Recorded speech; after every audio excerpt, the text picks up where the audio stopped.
Question number 18 देखो सब लोग। Question number 18।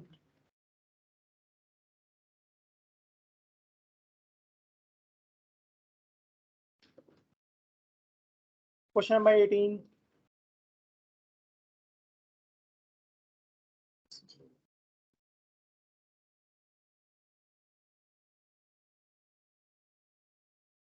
ठीक है, 18 को ट्राई करो सारे पार्ट इसके।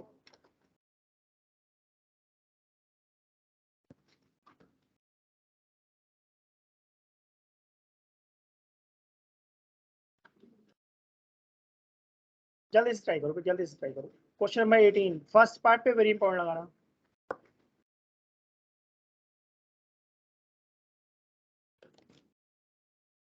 क्या हमने कभी ऐसा डिस्कस करा है कि अगर वायर नॉन यूनिफॉर्म हो, मतलब एरिया क्रॉस सेक्शन कम ज्यादा हो रहा हो, तो क्या चीज कांस्टेंट होती है?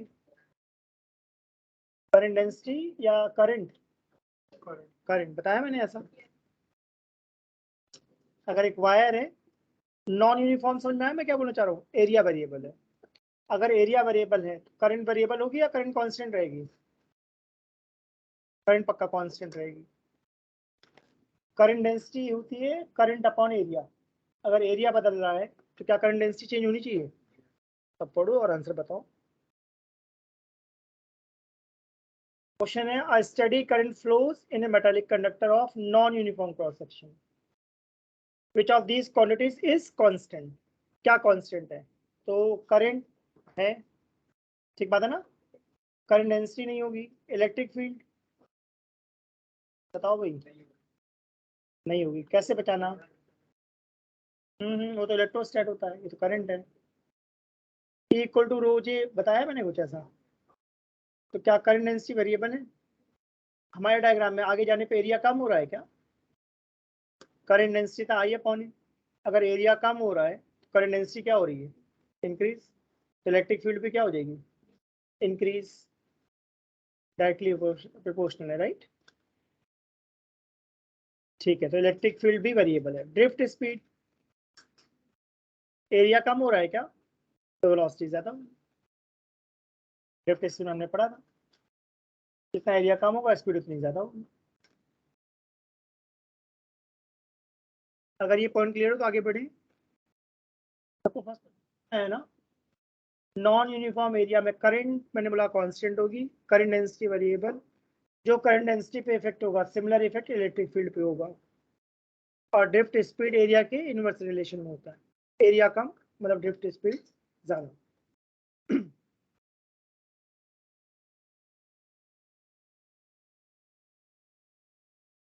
अगर ये क्लियर हो तो आगे बढ़े। आप कॉपी में रीडिंग डालो, limitation of Ohm's law. Limitation of Ohm's law.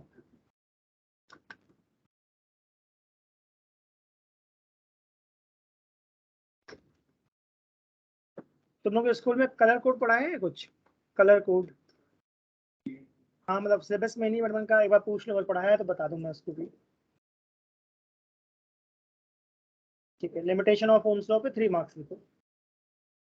3 marks का टॉपिक है।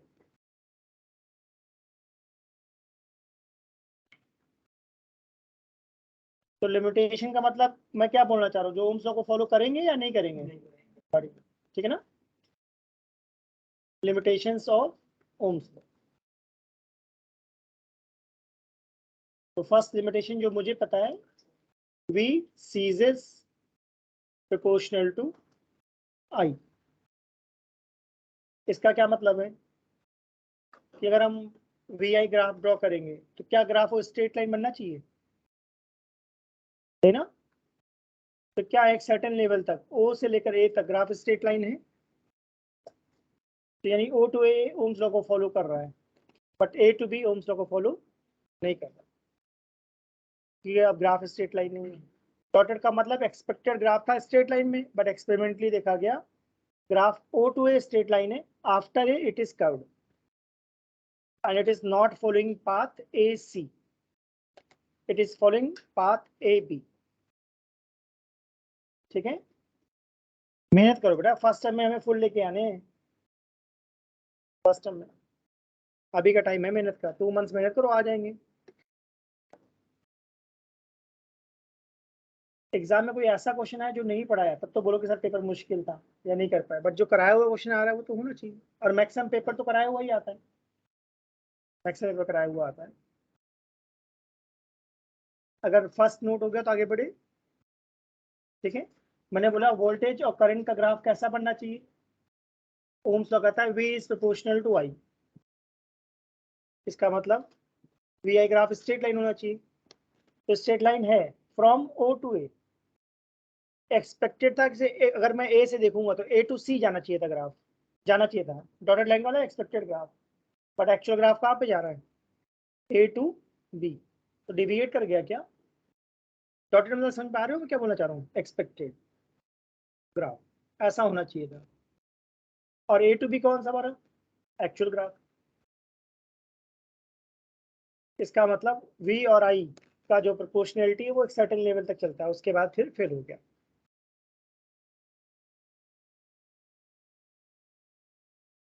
हाँ सभी मतलब हर फॉर्मूले की लिमिटेशन होती है।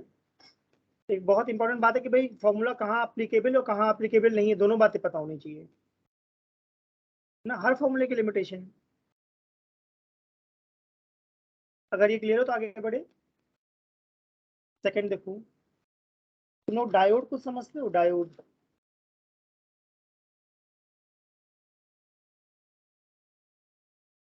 अच्छा पीएन समझते हो, पी टाइप एन टाइप समझते हो। अरे कुछ पढ़ाओ केमिस्ट्री में, फिजिक्स में तो चैप्टर 14 में आएगा ये, केमिस्ट्री में कई बार इनिशियली पढ़ा देते हैं। सर एक बार लास्ट वाली स्लाइड दिखा दीजिए। मैं आइडिया देता हूँ। 14 ग्रुप समझते हो तुम लोग, सिलिकॉन सही है। अगर 14 ग्रुप में तुम 13 ग्रुप का कोई एलिमेंट मिला दो तो ये हमारा क्या बन जाएगा, पी टाइप। थोड़ा सा आइडिया दे रहा हूँ, डिटेल में पढ़ेंगे चैप्टर 14 में।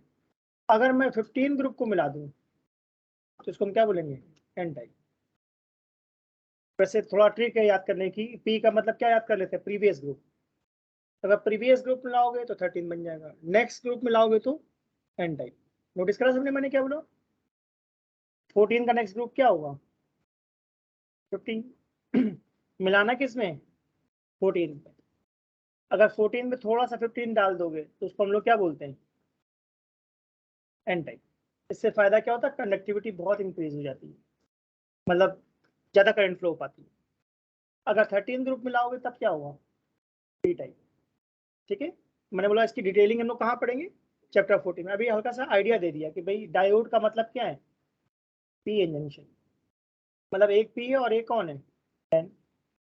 तो जब इसका ग्राफ प्लॉट करा गया एक्सपेरिमेंटली, हम लोग रूल्स बनाते हैं तब एक्सपेरिमेंट होते हैं, या पहले एक्सपेरिमेंट होते हैं तब रूल्स बनते हैं। एक्चुअली तो पहले एक्सपेरिमेंट होते हैं राइट, फिर रूल्स बनाए जाते हैं उन एक्सपेरिमेंट को एक्सप्लेन करने के लिए। बट हम लोग जो पढ़ते हैं स्कूल में उसमें पहले हम क्या करते हैं, रूल्स पढ़ते हैं फिर उसके एक्सपेरिमेंट करते हैं। एक बात बोली मैंने। बट रियल लाइफ में जब कोई नई चीज बनती है तो रूल है इसलिए एक्सपेरिमेंट कर रहे हैं, या एक्सपेरिमेंट करते हैं जिससे रूल बनते हैं। कोई आइडिया आया मेरे दिमाग में, उस आइडिया को मैंने एग्जीक्यूट करा एक्सपेरिमेंट के थ्रू, फिर जो एक्सपेरिमेंट का रिजल्ट आया वो मेरी थ्योरी में फिट हो रहा है या नहीं हो रहा है वो देखते हैं, नहीं हो रहा था थ्योरी को मॉडिफाई करते हैं। तो इसका एक्चुअल बात कौन है, एक्सपेरिमेंट। एक्सपेरिमेंट की बेसिस पर थ्योरी बनाई जाती है right, to explain the result. ठीक है, तो ध्यान से देखना, इस बार मैंने वाई एक्सिस पे क्या लिया, करंट, और एक्स एक्सिस पे क्या लिया, वोल्टेज। एक बार पॉजिटिव वोल्टेज लिया और दूसरी बार नेगेटिव वोल्टेज। तो एक्सपेरिमेंटली देखा गया कि जब वोल्टेज पॉजिटिव है मतलब फर्स्ट क्वाड्रेंट में, तो हमारी करंट किस में, मिली एम्पियर में। इसको हम बोलते हैं फॉरवर्ड बायस। अब अगर ध्यान से देखो, क्या थर्ड क्वाड्रेंट वाला ग्राफ सबको दिख रहा है। तो थर्ड क्वाड्रेंट वाले ग्राफ में करंट मिली एम्पियर में है या माइक्रो एम्पियर में है, माइक्रो एम्पियर में, जो कि प्रॉब्लम है।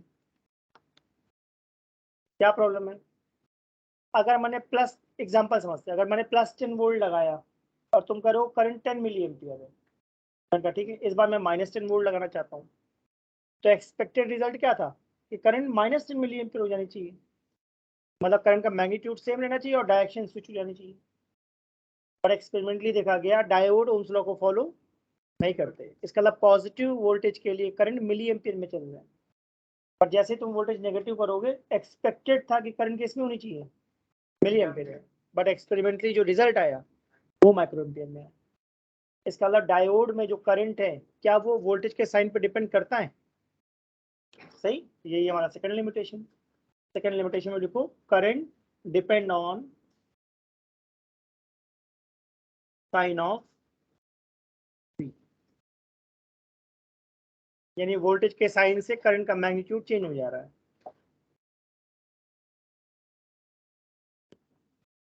पॉजिटिव वोल्टेज के लिए करंट मिली एम्पियर में है, नेगेटिव वोल्टेज के लिए करंट माइक्रो एम्पियर में, जो हमारे एक्सपेक्टेशन के अगेंस्ट है। ओम्स लॉ के हिसाब से अगर प्लस V वोल्टेज था तो करंट प्लस आई है, अगर तुम माइनस V करंट करो वोल्टेज करोगे तो करंट माइनस आई होना चाहिए था। मतलब करंट का मैग्नीट्यूड सेम रहना चाहिए, बस डायरेक्शन फ्लिप हो जानी चाहिए थी।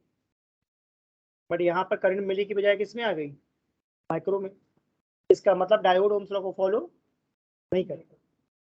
ठीक है, अगर ये नोट हो गया तो आगे बढ़े। फर्स्ट क्वाड्रेंट वाले ग्राफ को मैंने क्या बोला था, फॉरवर्ड बायस, और मैंने कहा इसकी डिटेलिंग हम चैप्टर 14 में करेंगे। थर्ड वाले को मैंने नाम क्या दिया है, रिवर्स बायस। तो फॉरवर्ड बायस में करंट हमारी मिली एम्पियर में, और रिवर्स बायस में करंट माइक्रो एम्पियर में। Only for diode.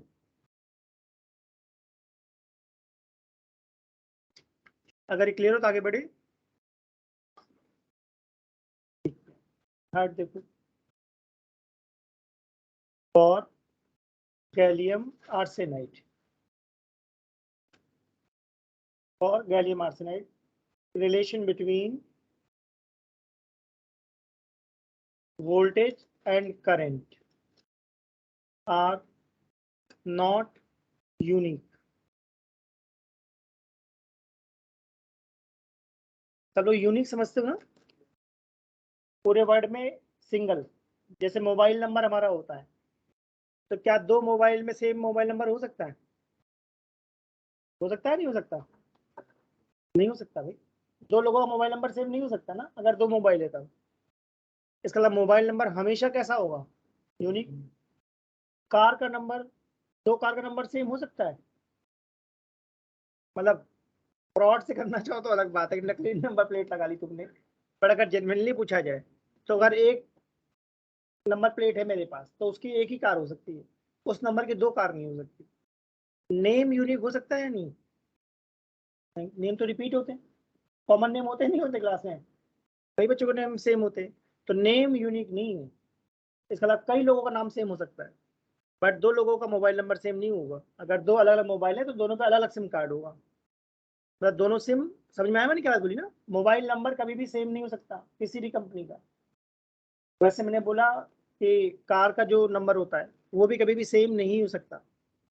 ठीक है, ओम्स लॉ क्या कहता है, V is proportional to I। इसका मतलब अगर मैं ग्राफ प्लॉट करूं करंट का वोल्टेज के साथ, तो एक वोल्टेज के लिए एक करंट होनी चाहिए या दो तीन करंट होनी चाहिए? एक करंट होनी चाहिए। और एक करंट के लिए एक ही वोल्टेज होना चाहिए या दो तीन वोल्टेज होना चाहिए? एक यूनिक समझ पा रहे हो क्या बोल रहा हूँ, एक वोल्टेज के लिए एक करंट, या एक करंट के लिए एक वोल्टेज होना चाहिए था। बट देखो प्रैक्टिकली कैसा हुआ, क्या ग्राफ पहले स्ट्रेट लाइन है O to A तक? अब ध्यान देना, क्या ये ग्राफ ऊपर चला गया B तक और फिर नीचे भी आ गया C तक? तो O to A क्या ग्राफ स्ट्रेट लाइन है? तो एग्जाम में पूछेगा बताओ किस पोर्शन में ओम्स लॉ फॉलो करता है, OA। OA पोर्शन के लिए ओम्स लॉ वैलिड है।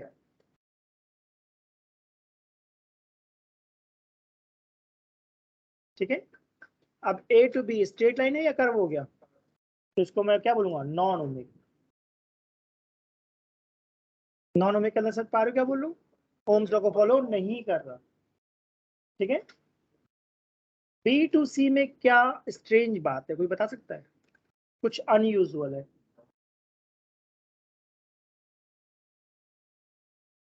मतलब क्या उसमें स्ट्रेंज बात क्या है? हाँ वेरी गुड, ये खास बात है कि B2C अगर ध्यान से देखो तो क्या B2C वोल्टेज ज्यादा हो रहा है? तो वो नोटिस करो, वोल्टेज ज्यादा हो रहा है तो करंट ज्यादा होनी चाहिए ना, करंट तो कम हो रही है। तो नॉर्मल बात है या अजीब बात है? समझ में आया? वोल्टेज बढ़ाने पे करंट ज्यादा होनी चाहिए।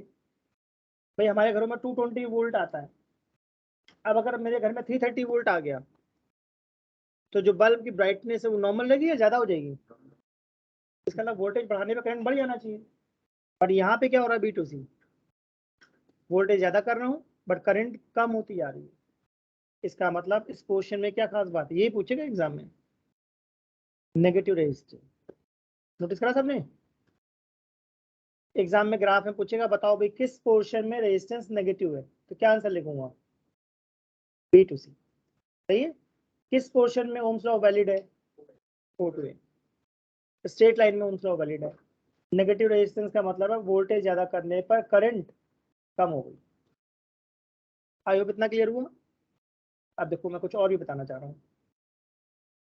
ब्लैक कलर से देखो मैं लाइन ड्रॉ कर रहा हूँ, राइट? ये एक पर्टिकुलर करंट है, मान लो I0 है। तो क्या इस I0 के लिए मैं एक वोल्टेज V1 कह सकता हूँ और एक वोल्टेज V2 भी कह सकता हूँ क्या? बताओ। तो अजीब है या नॉर्मल है? अजीब है। एक वोल्टेज, एक करंट के लिए एक वोल्टेज होना चाहिए और इस ग्राफ में एक करंट के लिए दो वोल्टेज है। इसका मतलब relation between voltage and current are not equal.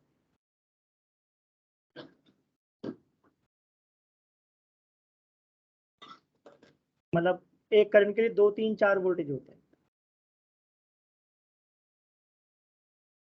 Gallium arsenide भी हमारा कौन है, सेमीकंडक्टर डिवाइस है, ठीक है।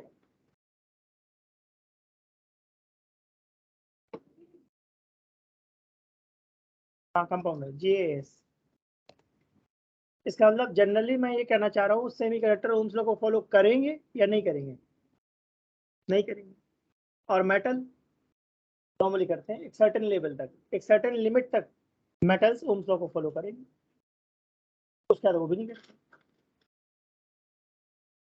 ठीक है, मतलब हर चीज की लिमिटेशन है। भाई कार का एक्सीलेटर प्रेस करता जा रहा हूँ तो स्पीड बढ़ती जाएगी बढ़ती जाएगी बढ़ती जाएगी, एक टाइम के बाद थोड़ी नहीं बढ़ेगी, कितना फुल दबा दूँ उसके बाद थोड़ी नहीं बढ़ेगी। आई होप सबको मेरी बात का लॉजिक समझ में आया। ओम्स लॉ के लिमिटेशन का मतलब ओम्स लॉ कई जगह वैलिड होता है, जनरली मेटल्स तो फॉलो करते हैं बट मेटल से भी एक सर्टेन लेवल तक ओम्स लॉ चलेगा। अगर बहुत ज्यादा वोल्टेज कर दिया तो फिर करंट ओम्स लॉ को फॉलो नहीं करेगी। अगर तुम लोगों ने नोटिस करा हो फर्स्ट और सेकंड ग्राफ, फर्स्ट सेकंड और थर्ड में, फर्स्ट ग्राफ में देखो क्या हो रहा है, वाई एक्सिस में मैंने क्या प्लॉट करा था, वोल्टेज। नोटिस करा ना? सेकंड में आई, थर्ड में आई, तो ऑर्डर ध्यान रखना, गड़बड़ कर देते हैं लोग ड्रॉ करने में। नोटिस करा सबने? कैसे बना लो एक्सपेरिमेंटली ऐसा बना। मतलब ये ध्यान रखने वाली बात है कि जब भी हम ओम्स लॉ के लिमिटेशन की बात करते हैं तो ओम्स लॉ को सेमीकंडक्टर इन जनरल फॉलो नहीं करते, ठीक है ना? तो अब देखें अपना वो एनसीईआरटी वाली प्रॉब्लम, हम लोगों ने 18.A कर लिया, राइट? अब मैं चाहता हूँ तुम लोग B ट्राई करो।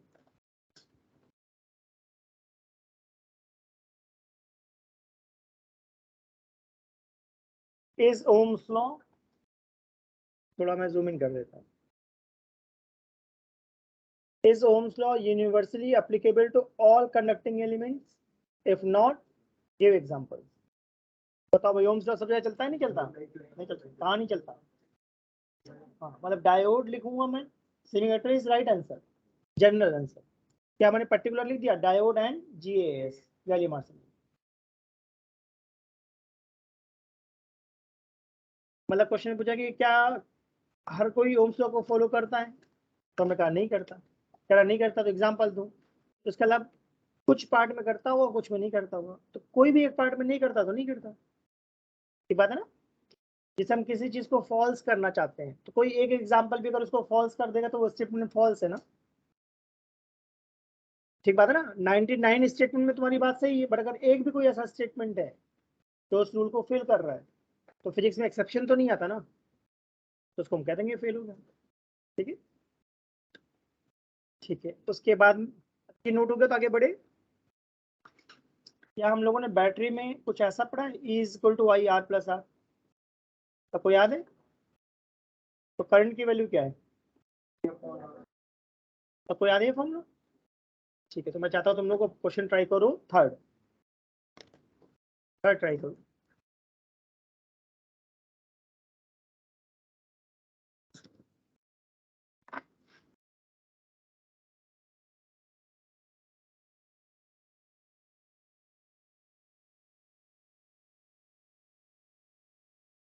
A low voltage supply from which one needs high current must have very low internal resistance. Why? तो इसका स्टेटमेंट इसने दे दिया है, एक्सप्लेनेशन मांगा है, क्या लिखना चाहिए? तो ओम्स ने क्या कहा था?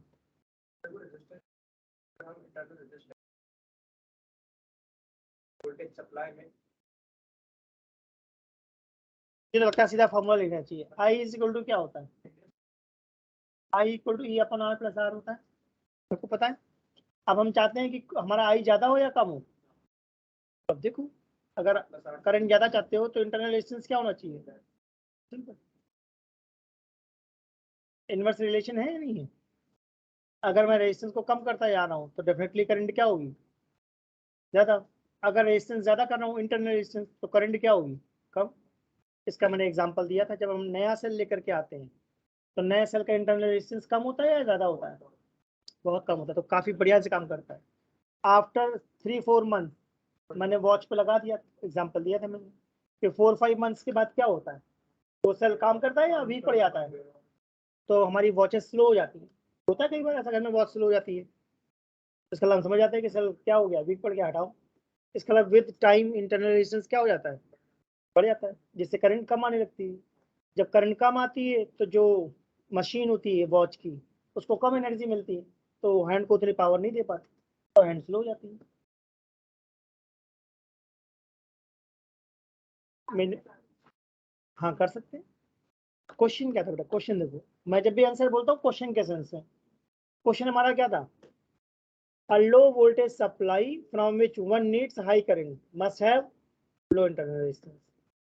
तो मैंने क्वेश्चन के सेंस में आंसर दिया कि अगर तुम्हारे पास एक ऐसी डिवाइस है, सेल है, जिसका वोल्टेज बहुत कम है और तुम चाहते हो तब भी करंट क्या हो?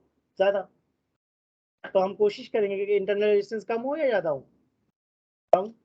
नेक्स्ट क्वेश्चन देखो, उससे दूसरा पॉइंट भी क्लियर हो जाएगा।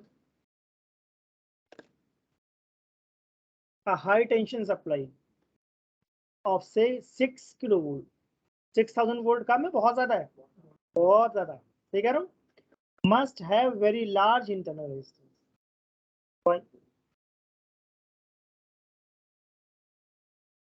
सी और डी पार्ट को रीड करो और दोनों में डिफरेंस पहचानो, क्या कह रहा है। सी पार्ट में कह रहा है इंटरनल रेजिस्टेंस कम कब होना चाहिए? जब तुम्हारे पास बैटरी वीक हो, 5 वोल्ट 10 वोल्ट वाली हो, तब हम चाहते हैं इंटरनल रेजिस्टेंस कम होना चाहिए, की बात बोली। अब तुम करो नहीं, मेरे पास एक बैटरी है 6000 वोल्ट की, तो बहुत ज्यादा पावरफुल बैटरी है गई, मे भी शायद कार में यूज होती हो, जो इलेक्ट्रिक कार है, मैं मुझे पता नहीं है, I am just guessing. Electric car का मैंने अभी तक देखा नहीं कि वो कितनी पावर क्या यूज करते हैं, बट आगे तो सब बैटरीज ही लगी होती है ना, उसमें इंजन कहाँ होता है? मतलब पेट्रोल डालने वाला तो कुछ नहीं होता ना उसके अंदर, तो इसका मतलब उनमें बैटरीज पावरफुल बनाने की कोशिश करेंगे, नहीं करेंगे? जितनी ज़्यादा पावरफुल बैटरी होगी कार का रन उतना बढ़ जाएगा। हम चाहते हैं इलेक्ट्रिक कार ऐसी हो जो 50 किलोमीटर चले या 500 किलोमीटर, तो प्रेफर करेंगे लोग। या स्कूटी है, अगर एक इलेक्ट्रिक स्कूटी लेता हूँ जो 50 किलोमीटर पे खत्म हो जाती है, डिस्चार्ज हो जाती है, और एक दूसरी स्कूटी है जो 300 किलोमीटर तक चल जाती है, तो लोग कौन सी पसंद करेंगे? 300 वाली, मतलब रिलायबिलिटी ज़्यादा है, राइट? 300 का मतलब अगर मैं डेली 20-30 किलोमीटर चलाता हूँ तो मेरी चल जाएगी ना काफ़ी, बार बार नहीं चार्ज करना पड़ेगा। अब मालूम हुआ 20 किलोमीटर में खत्म हो गई, तुम गए खत्म हो गई बैटरी उसकी, तो फंस गया ना। तो इसका मतलब कह रहा है क्वेश्चन में, अगर हाई वोल्टेज हमने बैटरी यूज करी 6000 वोल्ट, बहुत ज्यादा है, तो इंटरनल रेजिस्टेंस लो होना चाहिए या हाई होना चाहिए? हाई। इंटेंशनली हाई करते हैं, कोई रीजन बता सकता है क्यों?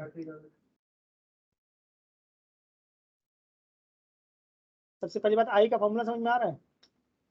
ई अपॉन, क्या क्वेश्चन में ई बहुत ज्यादा है तो करंट भी बहुत ज्यादा आ जाएगी क्या? अगर ज्यादा करंट आएगी तो प्रॉब्लम है क्या?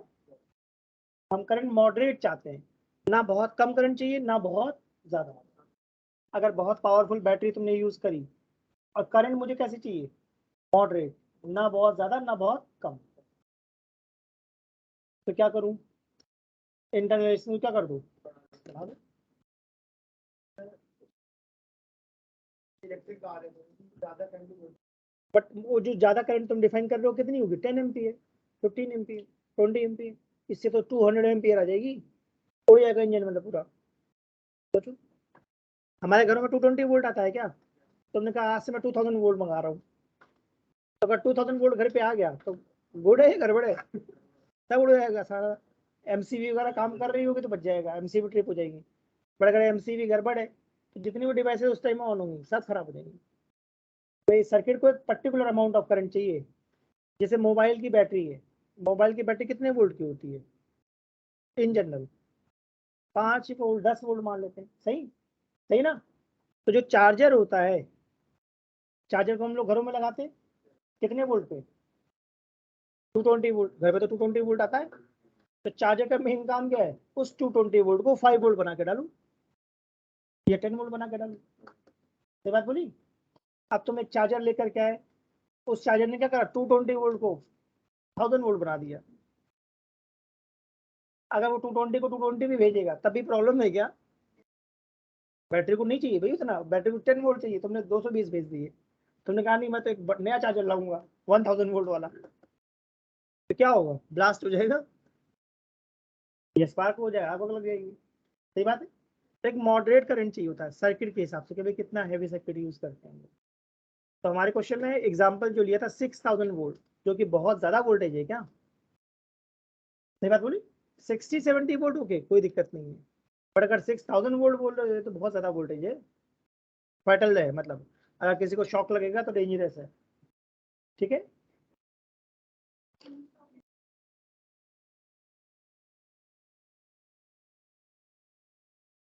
V is proportional to I cell के लिए है या रेजिस्टेंस के लिए है? वो तो यहाँ नहीं चलेगा, हम तो सेल की बात कर रहे हैं। सही बात बोली। EMF, EMF। ठीक है। तो सबको मेरी बात समझ में आई? अगर हाई वोल्टेज बैटरी यूज कर रहे हो then you need a cell with high internal resistance to control the current. We want moderate current. Moderate समझ पा रहे हो क्या बोलना चाह रहा हूँ? एक सर्टेन लेवल की करंट, बहुत ज्यादा या बहुत कम नहीं चाहिए। जैसे कार की बैटरी होती है, विद यूज उसकी बैटरी वीक पड़ जाती है, तो अगर एक सर्टेन लेवल से कम करंट है तो कार स्टार्ट ही नहीं होगी। नहीं। और तुमने एक सर्टेन लेवल से बहुत ज्यादा करंट भेज दी तो स्पार्क हो जाएगा क्या? कार का इंजन स्टार्ट करोगे सब स्पार्क हो जाएगा, आग वाग लग जाएगी नहीं। सही बात बोल रहा हूँ। तो एक सर्टेन लेवल की करंट चाहिए। मतलब सर्किट सर्किट में मेंशन होता है कितनी करंट होनी चाहिए, उतनी ही पास करना है हमें। थोड़ी बहुत कम ज्यादा चाहिए, मतलब मान लो मुझे 10 चाहिए, 11 आ गई कोई बात नहीं, 9 आ गई कोई बात नहीं, अब 10 की जगह 100 आ जाएगी तो फिर तो गड़बड़ है ना, फिर तो स्पार्क होगा। ठीक है।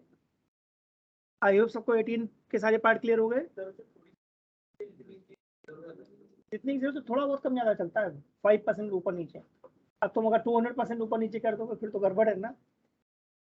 स्कूल में एग्जाम हुआ, बोला तुमने सर 70 में 60 मार्क्स आ जाएंगे, 65 आ गए गुड, 55 ओके, 55 आ गए ओके, 5 आ गए, तो ये तो भी बहुत ही ज्यादा वेरिएशन हो गया ना। 19। चलो भाई 19 ट्राई करते हैं, फर्स्ट पार्ट। हमने एलओएस की बात करी कि भाई?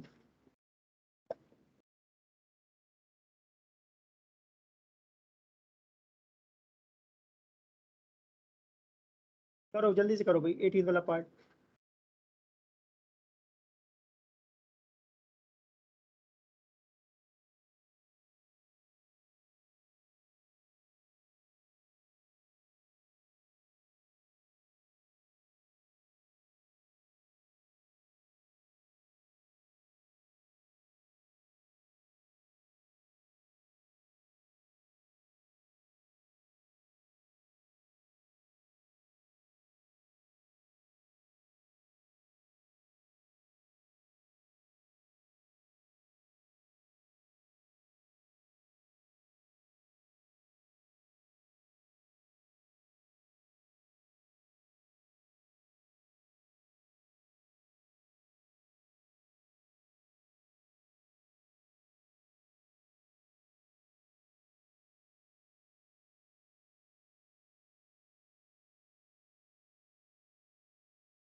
ऐसा कोई फॉर्मूला मैंने बताया, rho is equal to M upon neat या एनी स्क्वायर टाउ, बताया सर?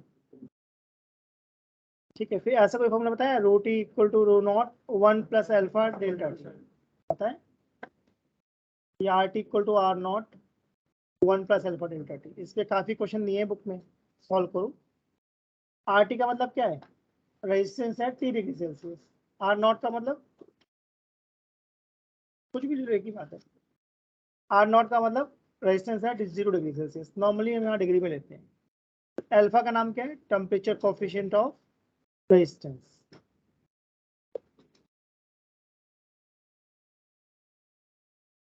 तो अगर मैं मेटल की बात कर रहा हूँ, स्पेशली मेटल में भी कॉपर की बात करते हैं, ध्यान देना कॉपर के लिए। तो अगर मैं टेम्परेचर राइज करूंगा, तो टेम्परेचर राइज करने पर रेजिस्टिविटी राइज हो रही है। इसका रीजन बताया मैंने कभी?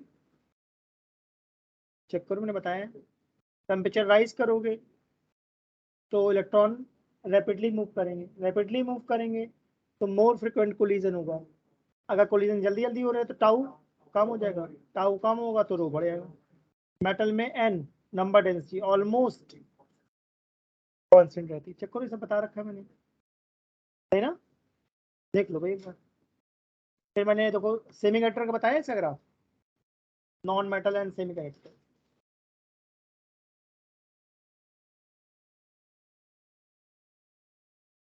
एग्जाम में जो कॉन्सेप्चुअल क्वेश्चन पूछते हैं यहीं से पूछते हैं। अगर मैं टेम्परेचर राइज करूंगा तो रेजिस्टिविटी पे क्या इफेक्ट पड़ेगा? राइज और फॉल? फॉल। एक्सप्लेनेशन देखो पूछता है एग्जाम में। अगर तुम टेम्परेचर राइज करोगे तो टाउ कम हो जाएगा, पर टेम्परेचर राइज करने की वजह से बॉन्ड्स ब्रेक हो जाते हैं क्या?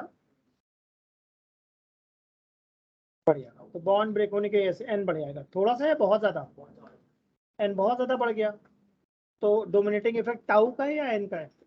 एन का। अगर एन बढ़ रहा है तो रो कम हो जाएगा। इसका मतलब मेटल्स के लिए अल्फा कैसा है?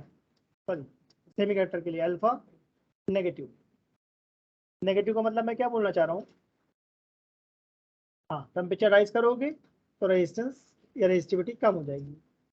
और मेटल के लिए मुझे क्या लिखना चाहिए? Alpha positive and large. Large काफी बढ़ता है मेटल में।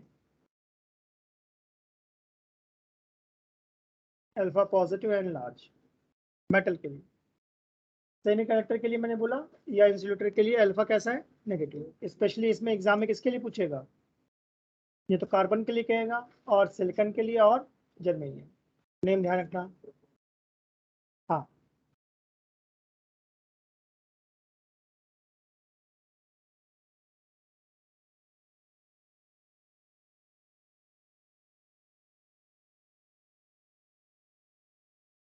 हमने बात करी थी एलॉयस की।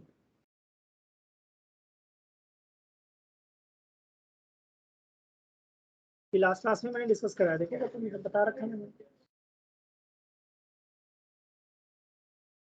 जब हम लोग एक्सपेरिमेंट करते हैं तो जिस वायर में हम रेजिस्टेंस चाहते हैं, हम कोशिश करते हैं कि वो वायर एलॉय का बनाए, जिससे कि विंटर्स और समर्स का इफेक्ट ना आए। टेम्परेचर बदलने पर रेजिस्टेंस ऑलमोस्ट कांस्टेंट। एग्जाम में पूछता है why we prefer alloy for making standard resistance, because effect of temperature is negligible on resistance, nearly independent. Perfect. ये स्लाइड नोट हो गई? मतलब थोड़ा बहुत फर्क पड़ता है, देखो दिखाता हूँ मैं ग्राफ से। ध्यान देना, ग्राफ मैंने जो बनाया है वो हॉरिजॉन्टल है या थोड़ा सा ऊपर है? इसका अल्फा कैसा है? Positive but small. इसका मतलब टेम्परेचर बढ़ाने पे रेजिस्टेंस इंक्रीज होगा, बट बहुत थोड़ा, 1% 2%, बहुत ज्यादा इफेक्ट नहीं आएगा। एलॉयस के नेम बताए थे, कई बार नेम पूछ लेता है। नाइक्रोम,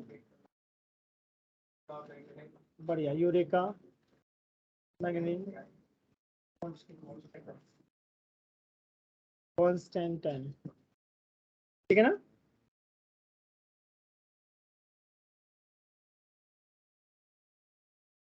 तो मुझे लगता है आप तुम कर सकते हो भाई, बी पार्ट कर सकते हो। alloys usually have much lower or higher temperature coefficient of resistance। तो इसका मतलब क्या कहना चाह रहे हैं? टेम्परेचर राइज करोगे तो रेजिस्टेंस ये बहुत ज़्यादा इफेक्ट नहीं आएगा अगर एलॉय है तब। थर्ड भी बता सकते हो उसी लॉजिक पर। Resistivity of alloy manganese is nearly independent of temperature.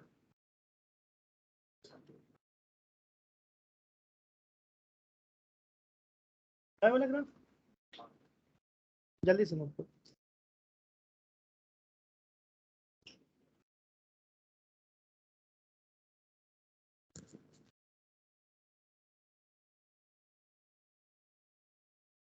हाँ बट मैं स्ट्रिक्टली बताता हूँ कि अगर रेजिस्टेंस है तब V equal to I R, cell है V equal to E minus I R. उससे कभी कंफ्यूजन नहीं होती, कभी नहीं कंफ्यूजन होती। कॉन्स्टेंटाइन कॉन्स्टेंटीन नहीं, वो तो कैरेक्टर है, मूवीज वगैरह देखते हो तो मूवी आती है ना उसकी, सीरीज भी। मैंने लिखा कॉन्स्टेंटाइन, TAN नेम याद होनी चाहिए।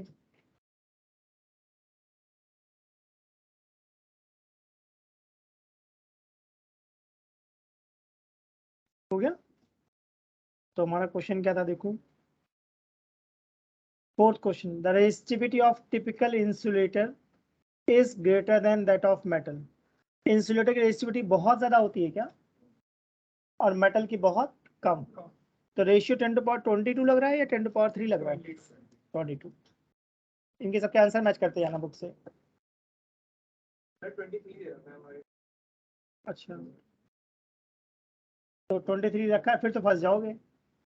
10⁻22 और 23 तो बहुत नियर अबाउट हो जाएगा, उसको 10⁻3 कर।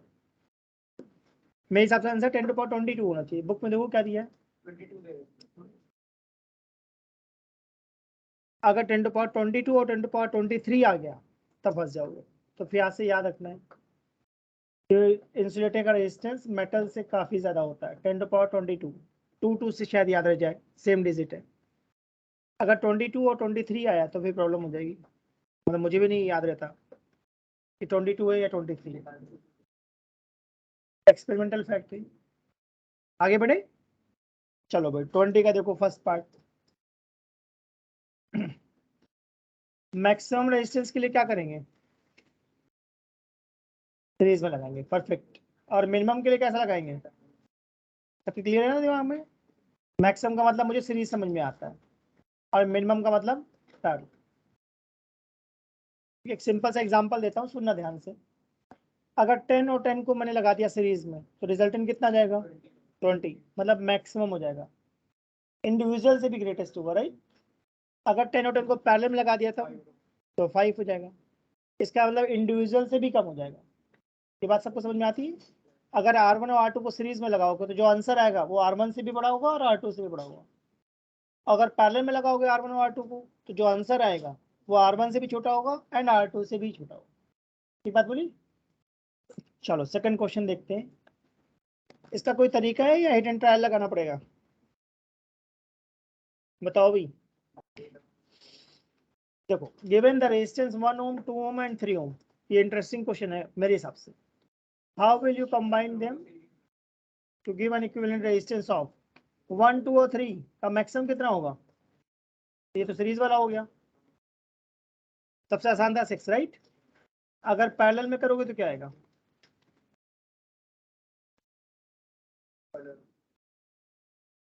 6/11। बढ़िया है, कोई ऑप्शन यहाँ तो बढ़िया है। ये भी हमने पहचान लिया पैरेलल। बाकी दोनों बना के दिखाओ मुझे। हमने दो पहचान लिए, राइट। 6 पहचान लिया और 6/11। अब 11/3 और 11/5 लाने की कोशिश करो। हिट एंड ट्रायल है, मतलब किसी दो को सीरीज में ले लो फिर पैरेलल ले लो, या किसी दो को पैरेलल में ले लो फिर सीरीज करो, देखो।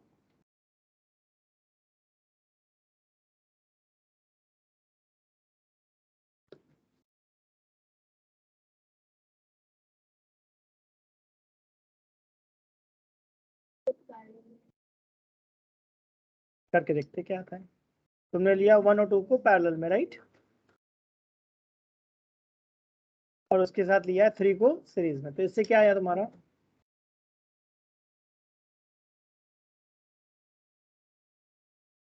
वन और 2 को पैरेलल में उसके साथ 3 सीरीज में सॉल्व करेंगे तो क्या आएगा, मुझे लगता है ये आ जाएगा 2/3 + 3, 11/3। चेक करोगे तुम लोग 11/3 आ रहा है? परफेक्ट।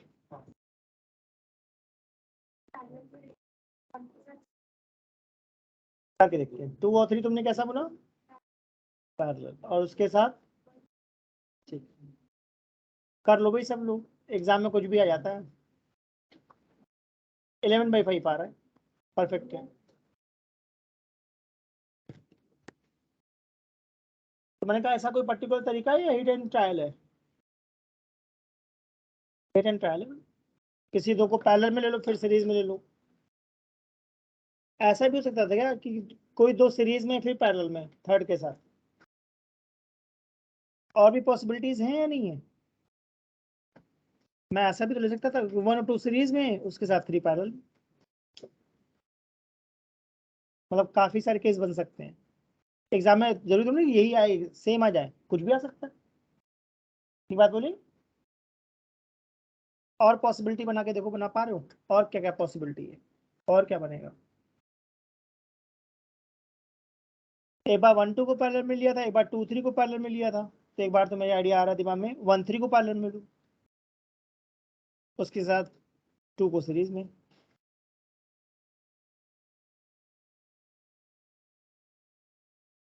ये भी पूछ सकता है क्या कि maximum number of possible resistance by 1 ohm 2 ओम 3 ओम, बहुत सारे बन सकते हैं ना वो। कितना आ रहा है? हमने इस बार किसको लिया था? 1 ओम और 3 ओम को, राइट? और फिर क्या लिया था? 2 ओम। 11/4 आ रहा है मेरा। तुम लोगों को क्या आ रहा है? ठीक है, और क्या पॉसिबिलिटी है? ऐसा भी ले सकता था क्या कि 1 ओम 2 ओम कैसे हैं सीरीज, उसके साथ 3 ओम कैसा है? आप देखो क्या आता है। 1.5 आ जाएगा लगता है। करो जो। और ये तो बहुत ही इजी क्वेश्चन है जो एनसीईआरटी में दिए हैं, ये तो 100% आने चाहिए, इनमें कोई डाउट वाउट नहीं आता। फटाफट करो, आगे बढ़ो भाई। एनसीईआरटी तो बेयर मिनिमम है, इससे कम तो कुछ नहीं है, और भी प्रैक्टिस करनी है। चलो मैं आगे बढ़ता हूँ। नेक्स्ट क्वेश्चन मुझे दिख रहा है डिटरमाइन द इक्विवेलेंट रेजिस्टेंस। चलो भाई देखो, बताओ भाई, इस डायग्राम को देख के दिमाग में क्या आइडिया आ रहा है?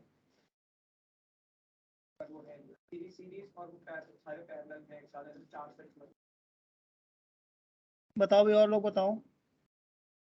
तुम्हारा आंसर सही है। मुझे ये 1 1 कैसे दिख रहे हैं और 2 और 2? अब ये समझ में आया मैंने क्या बोला? तो ऊपर मुझे 2 ओम दिख रहा है क्या, और नीचे कितना दिख रहा है? 4 ओम। और ऐसे मुझे 4 दिख रहे हैं, दिख रहे हैं। तो पहले तो एक को सॉल्व करते हैं। 2 और 4 को पैरेलल में सॉल्व करो। 4/3 आ रहा है, करके देख लो। इंटू 4 क्यों कर दिया? 4 टाइम्स ऐड कर दिया, और सारे आइडेंटिकल हैं क्या? ठीक है, इसका बी फिगर देखो। हमें ए से बी जाना है। अब कई बार लोगों को ये पैरेलल लगता है देखने में, बट देखो पाथ ऐसा है क्या, करंट तो ऐसे चल रही है, तो मुझे तो सीरीज लग रहा है, तो 5R होना चाहिए।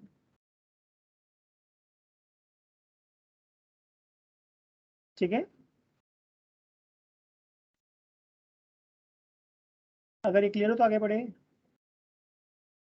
तुम लोगों को कैपेसिटर में मैंने पढ़ाया कभी इनफाइनाइट सीरीज? देखो यहाँ रेजिस्टेंस में आ गया।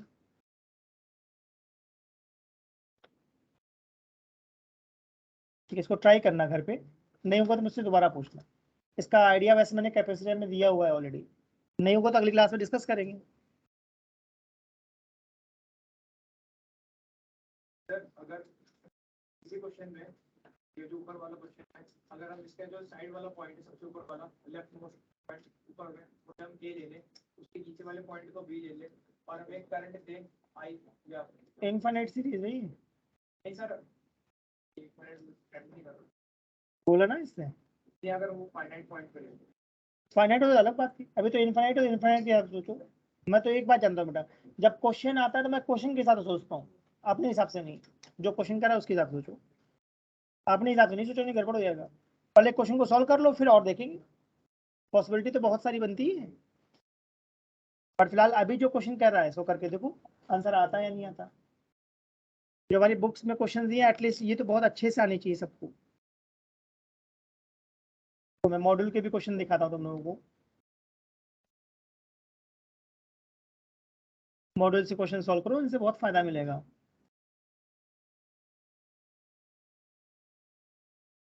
चैप्टर 4 करने के बाद हम लोग रिवीजन करेंगे, आगे नहीं पढ़ेंगे। पहले 1 2 3 4 की प्रैक्टिस करेंगे, और इसमें बहुत सारे क्वेश्चन मिलेंगे। देखो कोई अच्छा क्वेश्चन कराता हूँ तुम लोगों से। एग्जाम्पल 9 सबको दिख रहा है? देखो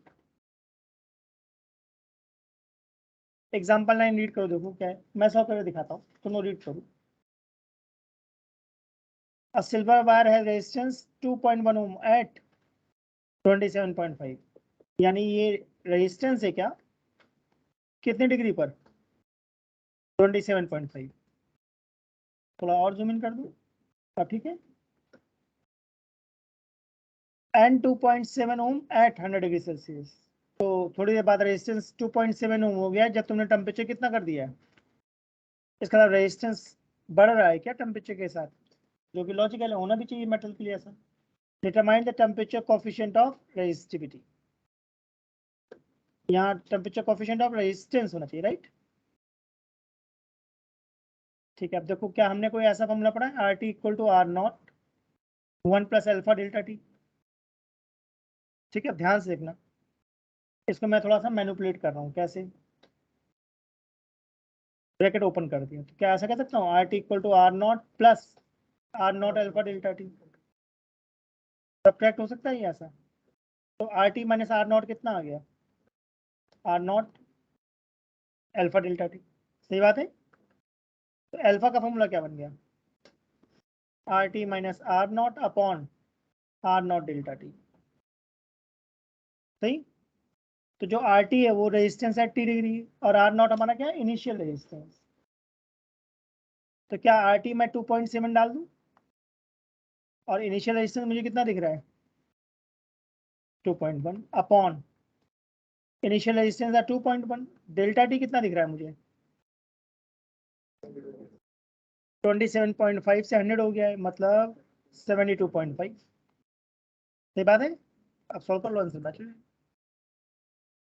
जैसे मैं R T equal to R not 1 plus alpha delta T करूँ ना, कई बार बुक्स में इसको ऐसा लिखता है, R two is equal to R one 1 plus alpha delta T. ठीक है। अब इसके 6-7 क्वेश्चंस दिए नहीं दिए बुक में, तुमको ट्राई करूँ, तुमको वैरायटी समझ में आएगी ना, बहुत सारे क्वेश्चंस बनते हैं इन पे। प्रैक्टिस करोगे तभी एग्जाम में बना पाओगे, खाली फॉर्मूला पढ़ोगे तो गड़बड़ हो जाएगा। उस पर प्रैक्टिस करो। तो अब नेक्स्ट टाइम का काम क्या है, डाउट लेके आओ चैप्टर 3 के। ठीक है, ठीक है। चैप्टर 3 हमारा कंप्लीट हो गया। अब इसके डाउट क्लास है, अगली क्लास में डाउट पूछ लो। 15 को तुम्हारा टेस्ट है, सब्जेक्टिव 15। हाँ, पढ़ते नहीं हो क्या ग्रुप में? नहीं, ग्रुप में मैसेज आता है ना कब टेस्ट होगा।